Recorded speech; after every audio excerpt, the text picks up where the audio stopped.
வணக்கம். நீங்கள் இணைந்திருப்பது உதயம் டிஜிட்டல் வலையொலியின் இரவு நேர பிரதான செய்திகளுடன். செய்தி தொகுப்பு உதயம் டிஜிட்டல் செய்தி பிரிவு. செய்திகள் வாசிப்பவர் லிஷா தரணேஸ்வரன். தொடர்பான உள்நாட்டு செய்திகள். மாதகளில் இருந்து கடற்றொழிலுக்கு சென்ற இளைஞர்கள் பயணித்த படகு நேற்று அதிகாலை நீரில் மூழ்கி விபத்துக்குள்ளானதில் ஒருவர் பாதுகாப்பாக கரை சேர்ந்துள்ளதுடன் மற்றையவர் காணாமல் போயுள்ள நிலையில் காணாமல் போனவரது சடலம் இன்று காலை கரையொதுங்கியுள்ளதாக தெரிவிக்கப்பட்டுள்ளது. 2 இளைஞர்கள் நேற்று அதிகாலை இவ்வாறு கடற்றொழிலுக்கு சென்றுள்ளதாகவும் அவர்கள் பயணித்த படகு திடீரென விபத்துக்குள்ளானது எனவும் படகில் பயணித்த ஒருவர் நீந்திக் கொண்டிருந்த வேளை அருகே வந்த படகின் உதவியுடன் காப்பாற்றப்பட்டிருந்ததாகவும் மற்ற இளைஞர் காணாமல் போயுள்ளார். இவ்வாறு காணாமல் போன மாதகளை சேர்ந்த 21 வயதுடைய நாகராஜா பகீரதனின் சடலமே இவ்வாறு இன்று கரையொதுங்கியுள்ளது.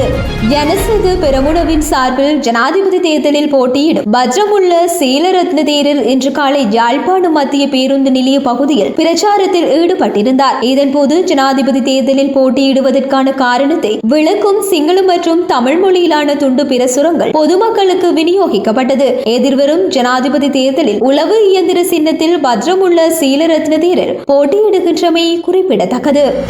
மக்கள் ஐக்கிய முன்னணியின் தலைவர் பிரதமர் தினேஷ் குணவர்த்தன தலைமையில் புதிய அரசியல் கூட்டணி ஒன்று இன்று அங்குரார்ப்பணம் செய்து வைக்கப்பட்டுள்ளது. இந்த புதிய அரசியல் கூட்டணி கிண்ணம் சின்னத்தில் பொதுஜன ஐக்கிய சுதந்திர முன்னணி என்ற பெயரில் அங்குரார்ப்பணம் செய்யப்பட்டுள்ளமை குறிப்பிடத்தக்கது. பொதுஜன ஐக்கிய சுதந்திர முன்னணியின் செயலாளராக சுகாதார அமைச்சர் மருத்துவர் ரமேஷ் பத்ரன நியமிக்கப்பட்டுள்ளார். இதேவேளை பொதுஜன ஐக்கிய சுதந்திர முன்னணியுடன் புரிந்துணர்வு ஒப்பந்தத்தில் 10 அரசியல் கட்சிகள் கைச்சாத்திட்டுள்ளமை குறிப்பிட தமிழீழ விடுதலை போராட்டத்தை காட்டிக் கொடுத்தவர்களே இன்று தமிழ் பொது வேட்பாளருக்கு பின்னால் இருக்கின்றனர் என இலங்கை தமிழரசு கட்சியின் நாடாளுமன்ற உறுப்பினர் ராசமாணிக்கம் சாணக்கியன் தெரிவித்தார். பொது வேட்பாளரை எதிர்ப்பதனால் தமக்கு அச்சுறுத்தல்கள் விடுக்கப்படுகின்றன எனவும் இந்த அச்சுறுத்தல்களுக்கு பயந்துவிட மாட்டோம், அடிபணிய மாட்டோம் எனவும் அவர் தெரிவித்துள்ளார். அவர் தொடர்ந்து கருத்து தெரிவிக்கையில், ஆனால் இன்று இந்த பொது வேட்பாளர் என்ற விடயத்தை தமிழரசு கட்சி இந்த பொது வேட்பாளர் விடயத்தை ஏற்கவில்லை.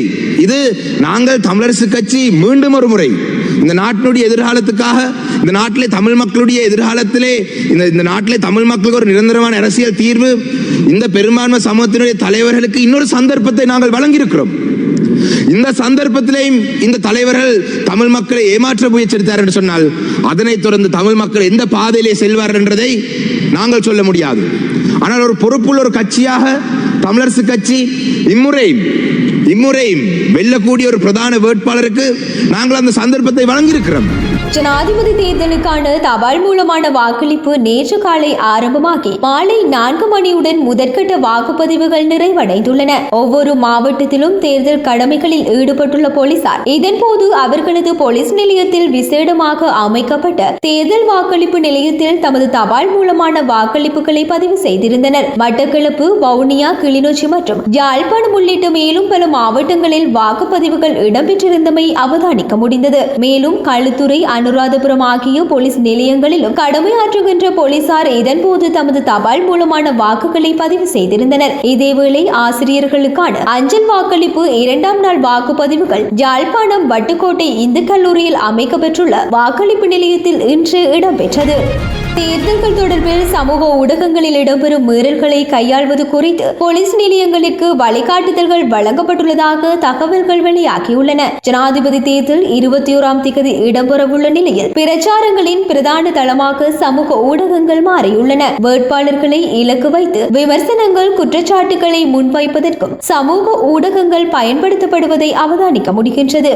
இந்த சூழ்நிலையில் சமூக ஊடகங்கள் குறித்த முறைப்பாடுகளை எவ்வாறு கையாள்வது என்பது குறித்து வழிகாட்டுதல்களை போலீஸ் தலைமையகம் அனைத்து போலீஸ் நிலையங்களுக்கும் வழங்கியுள்ளது. சர்ச்சைக்குரிய பதிவுகள் மற்றும் அவற்றை நீக்குவது தொடர்பிலும் போலீஸ் தலைமையகம் வழிகாட்டுதல்களை வழங்கியுள்ளது. சட்டவிரோத தேர்தல் பிரச்சாரம், சிஐடியின் கணனி குற்றப்பிரிவுடன் ஒருங்கிணைப்பது ஆகியவை குறித்த தெளிவான விளக்கங்களை உள்ளடக்கிய சுற்று நிரூபம் ஒன்றை போலீஸ் திணைக்களம் வெளியிட்டுள்ளதாக தகவல்கள் வெளியாகியுள்ளன. தடை செய்யப்பட்ட தேர்தல் பிரச்சார உள்ளடக்கங்கள் பரப்பப்படுவது, குற்றவாளிகளை அடையாளம் காண்பது தொடர்பில் வழிகாட்டுதல்கள் வழங்கப்பட்டுள்ளதாக சிரேஷ்ட போலீஸ் அதிகாரி ஒருவர் தெரிவித்துள்ளார். பதிவுகளை அகற்றுவது, குற்றம் இழைத்தவர்களுக்கு எதிராக நடவடிக்கைகளை எடுப்பது உட்பட தேர்தல் காலத்தில் சமூக ஊடக விவகாரத்தினை எவ்வாறு கையாள்வது என்பது குறித்து அனைத்து போலீஸ் நிலையங்களுக்கும் தெளிவுபடுத்தப்பட்டுள்ளதாக சிரேஷ்ட போலீஸ் அதிகாரி ஒருவர் தெரிவித்துள்ளார். தேர்தல் விதிமுறைகள் மீறப்படுவது தொடர்பில் போலீசார் சமூக ஊடகங்களை அவதானித்து வருகின்றனர். ஜனாதிபதி வேட்பாளர்களுக்கு எதிரான அச்சுறுத்தல்கள், விமர்சனங்கள் குறித்த பல முறைப்பாடுகளை ஆராய்ந்து வருகின்றோம் என அந்த அதிகாரி தெரிவித்துள்ளார்.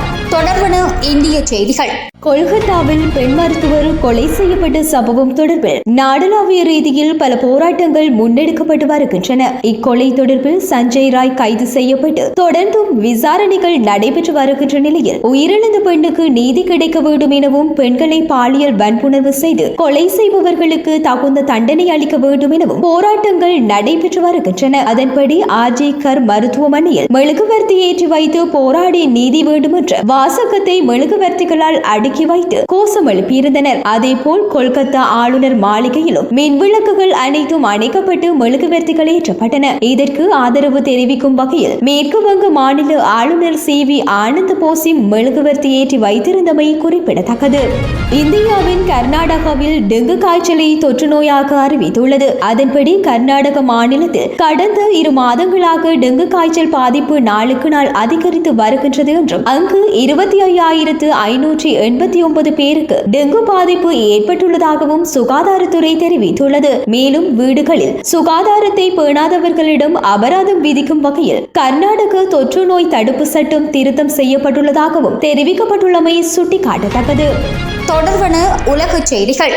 அமெரிக்காவின் ஜோர்ஜியாவில் நேற்று இடம்பெற்ற துப்பாக்கி சூட்டு சம்பவத்தில் 2 மாணவர்கள், 2 ஆசிரியர்கள் உட்பட 4 கொல்லப்பட்டுள்ள அதேவேளை 14 வயது சிறுவன் கைது செய்யப்பட்டுள்ளான். பரே கவுண்டியின் விண்டரில் உள்ள அப்பலச்சி பாடசாலையில் இச்சம்பவம் இடம்பெற்றுள்ளது. பாடசாலை வளாகத்தில் உள்ள அதிகாரிகள் அந்த சிறுவனை கைது செய்துள்ளனர். கைது செய்யப்பட்ட சிறுவன் பாடசாலையில் துப்பாக்கி பிரயோகங்களை மேற்கொள்வது எவ்வாறு என இணையத்தில் தேடியமை தொடர்பில் 2023 FBI விசாரணைக்கு உட்படுத்தப்பட்டான் என தகவல்கள் வெளியாகியுள்ளன. துப்பாக்கி பிரயோகமானது 1900 மாணவர்கள் கல்வி கற்கும் பாடசாலையிலேயே இடம்பெற்றுள்ளது. ஓரிரு நிமிடங்களில் சட்ட அமுலாக்கல் அதிகாரிகள் அப்பகுதிக்கு வந்து சேர்ந்து விட்டனர். பாடசாலைக்கு என நியமிக்கப்பட்ட உத்தியோகத்தர்களும் அங்கு காணப்பட்டனர். அவர்கள் உடனடியாக துப்பாக்கி பிரயோகம் மேற்கொண்ட சிறுவனை எதிர்கொண்டனர் என ஷெரீப் தெரிவித்துள்ளார். அந்த சிறுவன் உடனடியாக சரணடைந்தான் என அவர் தெரிவித்துள்ளார்.